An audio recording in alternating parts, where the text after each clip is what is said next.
नमस्कार, आज मी तुमच्यासमोर एक नवीन कविता घेऊन आली आहे। सध्या उन्हाळ्याचे दिवस आहे। कवितेचं नाव पण तेच आहे, उन्हाळा। तर ऐकूया ही कविता।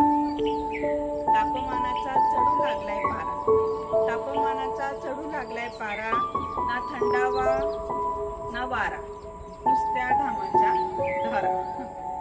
पशु पक्षीही सहन करताय उष्णतेचा मारा, पशु पक्षीही सहन करताय उष्णतेचा मारा, लहान मुलांचा घरातच होतोय कोण मारा।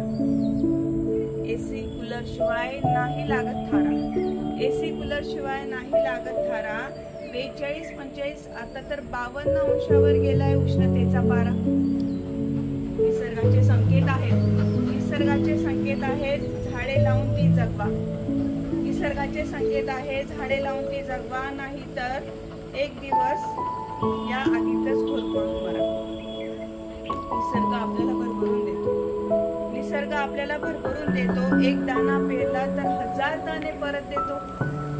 निसर्गाचे ऋण फेडण्याची संधी निसर्ग आपल्याला वेळोवेळी देतो, निसर्गाचे ऋण फेडण्याची संधी निसर्ग आपल्याला वेळोवेळी देतो, पण आपण मात्र फक्त तात्पुरता विचार करतो।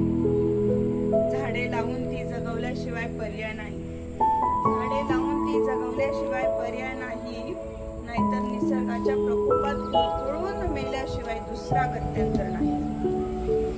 म्हणून हात जोडून करते विनंती, म्हणून हात जोडून करते विनंती, येणाऱ्या पावसाळ्यात झाडे लावून निसर्गाचे समतोल राखण्यात खारीचा वाटा उचला। येणाऱ्या पावसाळ्यात झाडे लावून निसर्गाचे समतोल राखण्यात खारीचा वाटा उचला।